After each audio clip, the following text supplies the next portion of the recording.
Hey people, this is CV Dog. I'll be doing a review today on the Warsensor WSF.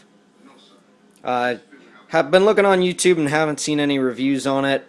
Hardly anything in forums. You know, it was a good rental gun in its time. Never really put out on the market much. But so I thought I'd take it into my own hands to kind of put some info out on the webs for anybody that might own one. I just happened to Craigslist this one. It was new in box when I got it. Got it for super cheap. It was in complete working order. Everything was mint on it. O-rings were still stock and look like they haven't even been touched by the bore. Basically, what I got is I stripped her down, and she puts together just like your average Spider. You got your buffer spring, your backings, your takedown pin, your buffer washer right there, and all your bolts and everything set up just like a Spider. However, they are actually all kept together. They're all locked together. There's not really, at least in the 5 minutes that I've been sitting here playing around with them, haven't found a way to really take them apart.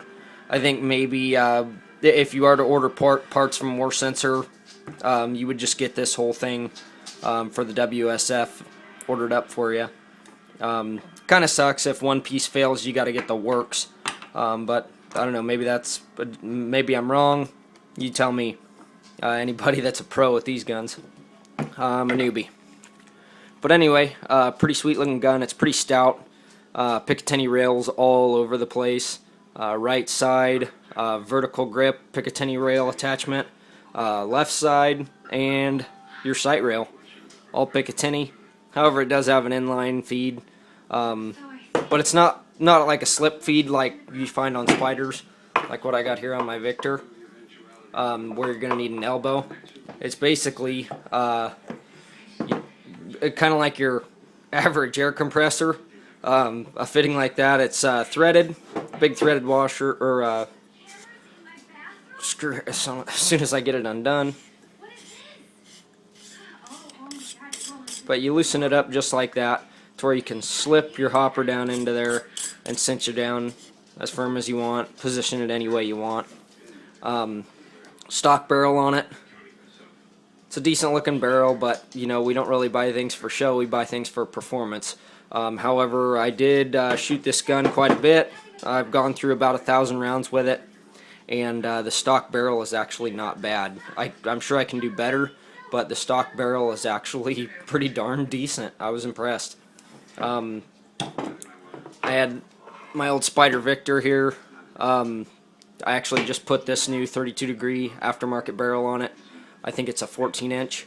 I bought it particularly to keep up with this stock barrel, because the stock barrel on my Spider is this little shrimpy thing, and it doesn't shoot for anything. You can see the size difference.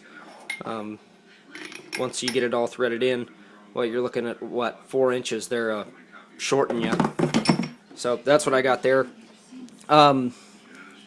Both guns now keep up particularly well with my A5 with the flatline. I've always been really fond of the flatline. Backspin on the ball, maybe it's a little bit more friction on it, but it still sends it out there. It's still got a pretty flat trajectory. The ballistic coefficient's pretty darn good on it too.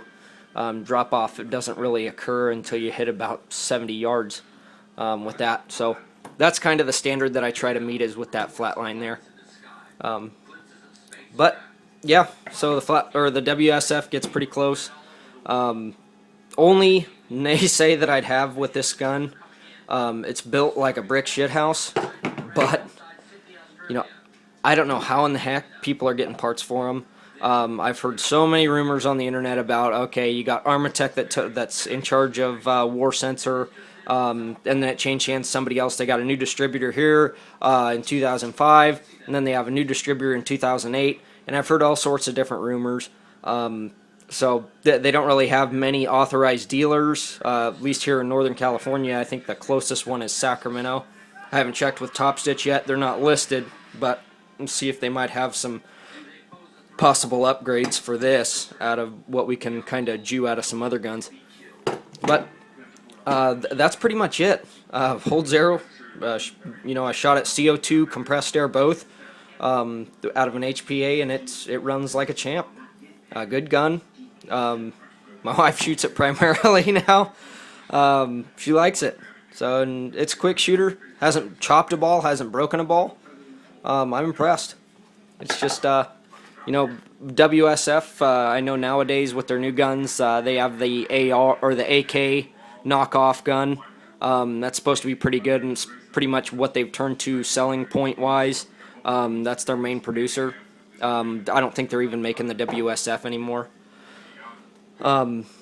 So I don't know. I guess this is kind of a rare find, but it's a heck of a gun.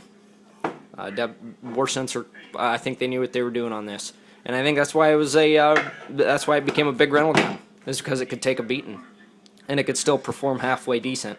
But I know a lot of places that have Tippmann 98s as their current rentals, and this can top a 98. I know, I've got one, just not here on the table with me. But I've shot a 98 with a progressive barrel, Smart Parts for a long time. I know it's not the best barrel, but this beats the heck out of it. Great gun. So that's what I've got on that. I don't know, just for anyone that does have one, I feel your pain because there's no info on the online for them. I'll vouch for that, and I'm sure a lot of people that own them are nodding their heads if they're watching this. So, anyways, that's all I've got. You folks take care. I don't know, subscribe to my channel. I don't have diddly for subscribers. I'm mainly doing the firearms, hunting, practical shooting, steel challenge kind of stuff. But making my rounds back into paintball again, so I thought I'd throw a Warsensor review up, help some people out. So, anyways, put a comment down if there's anything you need help with. I'll do the best I can, and we'll talk to y'all later.